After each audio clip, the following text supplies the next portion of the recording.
Добре дојдовте на нов Аснон. Овој канал, уште кога го отворивме, ние се заложивме овдека да ја говориме вистината и само вистината, а таа е македонската вистина. Без разлика каква и да е. Во тој контекст, денеска ќе зборам за една владина економска лага, која е промовирана како вистина, а граѓаните ја сметаат за многу успешна економска политика. Всушност, истите граѓани живеат во заблуда, а таа заблуда владата упорно и успешно ја промовира како добра. Некогаш се прашувам зошто лагата толку е сладка, за да граѓаните многу лесно се нафаќаат на нејзе и да веруваат во нејзе, а зошто вистината е толку тешко за да се поверува.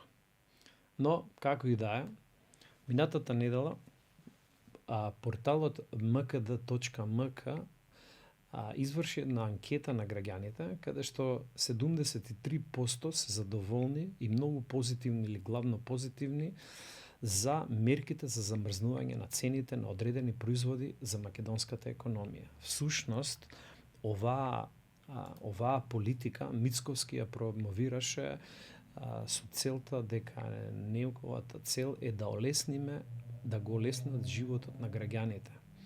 Оваа политика не е нова. Всушност, во текот на поголемиот дел на 2023 година, владата на Ковачевски исто така имплементираше вакви мерки, па така да имаме например на 25 мај април минатата година господинот Бектеши објави дека повторно ќе продолжат со имплементација на замрзнување на цените, како и замрзнување на маржите во големо продажните и мало продажните маркети. И сега се прашуваме дали ова вистинската економска политика која носи позитивни резултат и го штити стандардот на граѓанинот и ја намалува инфлацијата. Ако идеме по економската логика, секој студент што зима општа економија, основа на економија, е учен следнова.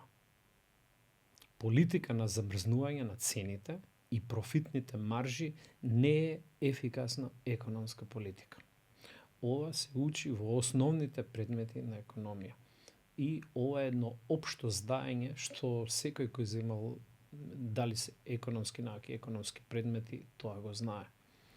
А тоа е затоа што има неколку цени, затоа што таа политика обично е лимитирана и трае одредено време и кога времето ќе помине на имплементација на таа политика, цените се враќаат како што биле високи и претходно.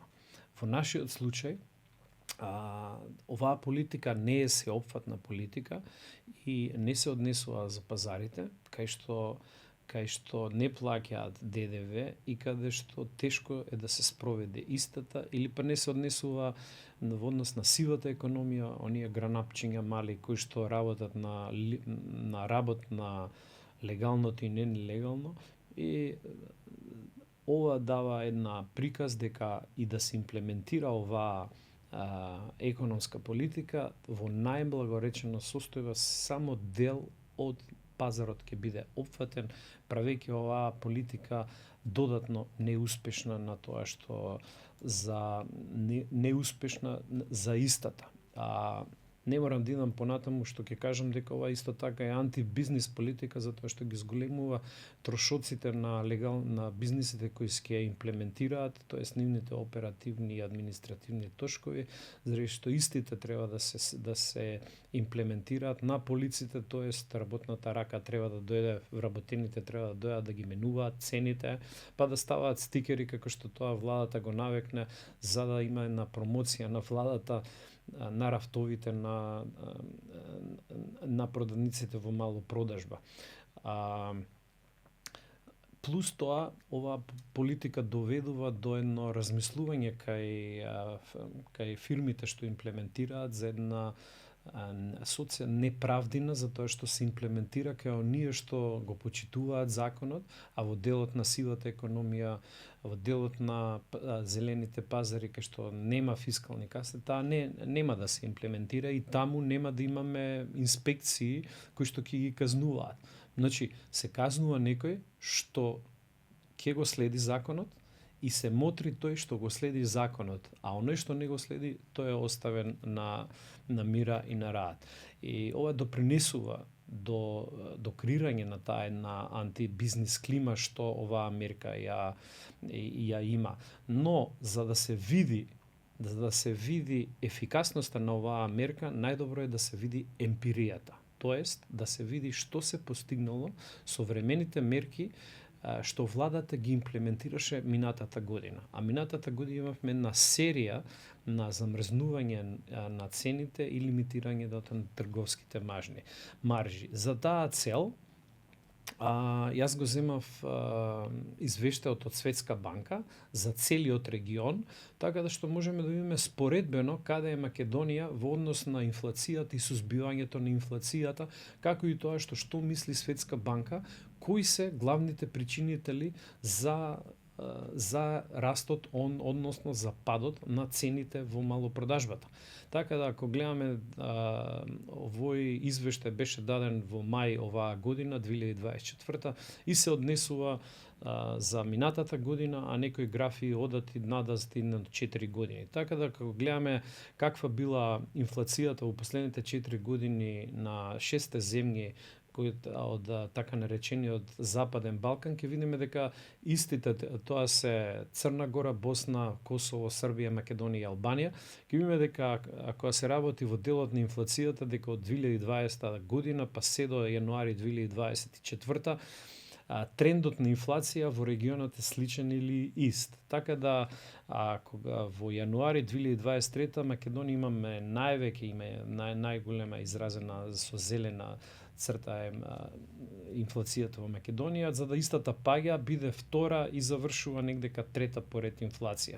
Тоест, може да се заклучи дека до јануари 2024 година мерките што ги спровела владата не донесуваат до резултат кој ќе биде драстично подобар од економиите што е во регионот. Него, напротив, истите мерки се толку неефикасни да Македонија има трета по големина, најголема инфлација за минатата година. Ова е еден еклакантен доказ дека она што го кажа дека овие мерки, дека замрзнувањето на цените и лимитирањето на профит маржите е неефикасна економска мерка и истата не придонесува за заштита на буџетот на граѓанинот. Ова е доказ. Ако го идеме понатаму во делот на анализата што ја прави Светската банка, она на 2 места во својот извештај кажува, тоа е на страница 26, кажува дека цените во 2020 главен причинител за падот на цените е падот на светските цени за храна, како и за производите во малопродажба.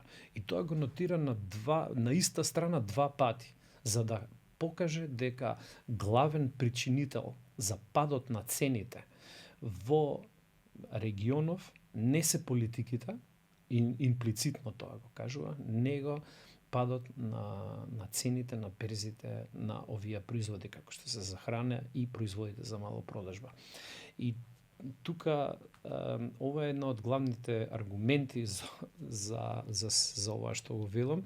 Ова е еден пример како една владина политика се промовира како успешна, луѓето веруваат во незе, владата троши време, преку Министерство економија носи одлуки, инспекции, праќа и така натаму, а таа е една тотално неефикасна политика која не го заштитува буџетот на граѓанинот. И сега се постава прашањето, па кои се политиките кои носат зголемени плати во една држава? Економијата и економската наука знае два начина како тоа да се направи. Тие на изглед се лесни, но нивната имплементација е многу тешка, сеопфатна и е комплексна. Двата начина се: едниот е зголемување на продуктивноста на работната рака, а второто е зголемување на инвестициите во една држава во период од 4, 5, 6, 7 и 8 години, значи еден подолгорочен период на зголемување на инвестициите во државата и зголемувањето на ефикасност на работната рака, за да имаме во текот на 4, 5, 6 години зголемен раст на бруто домашниот производ, кој ќе резултира со зголемени реални плати и зголемен стандард. И во овој контекст се прави владината мерка не е една што има за насока да се зголеми инвестициите и да ја зголеми продуктивноста на работната рака. И затоа нема да биде ефикасна. Ова што го кажувам за зголемување на инвестициите и продуктивноста на работната рака е лесно да се каже, меѓутоа тешко е да се имплементира. Меѓутоа, кога се работи за зголемување на продуктивноста, има два начина како тоа да се направи. Едната е подобра едукација, поголема професионалност на работната рака, а втората е внесување на нови технологии во работата на фирмите кои ќе придонесат до нивно зголемена продуктивност. Например, во овој момент доста се збори за вештачката интелигенција и истата, ако се примени кај компаниите што носат услуги, нивната продуктивност ќе се зголеми затоа што за иста единица време може да обслужуваат повеќе, успешно да обслужуваат повеќе клиенти. И со тоа да се зголеми продуктивност и приходите на компаниите. Од друга страна, зголемувањето на инвестициите во нашиот случај и мерките со тоа се работи е многу комплексен дел.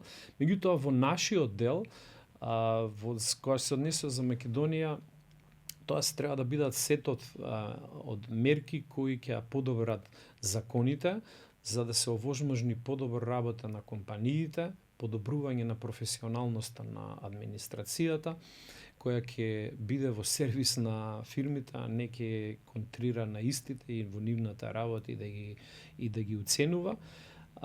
Исто така, урбаниот развој во нашиот случај е еден од факторите, тоест нашиот урбан развој треба да иде во функција на подобар живот наш и во функција на побрз економски раст. Тоа е нешто што не се прави. На тесни сокачиња се градат згради една до друга, каде што не може да се разминат ниту да паркираат автомобили, оневозможувајќи проток на возила, луѓе и добра.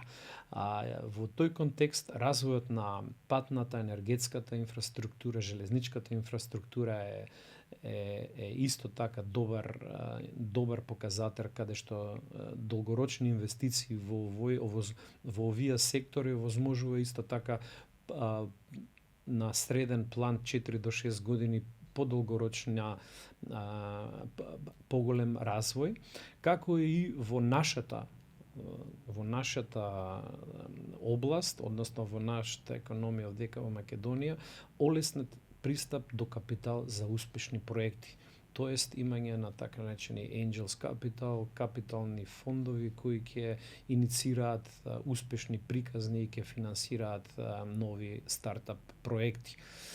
И за крај, добрата економска политика која резултира со намалена цена на енергенсите, кои се битни за секој од нас и секој ги користи, е исто така успешна политика каде што треба да се зголемат инвестициите за да имаме предуслов за поголем раст. Ова се некои од успешните политики кои владата воопшто не ги заседава, не збори и ништо не кажува, него напротив млати празна слама и имплементира погрешни политики, а истите троши енергија преку својата преска служба, како и одредени медиуми, да ги убедува граѓаните во нешто што не е. Толку од мене, ви пожелувам се најубаво до следното јавување.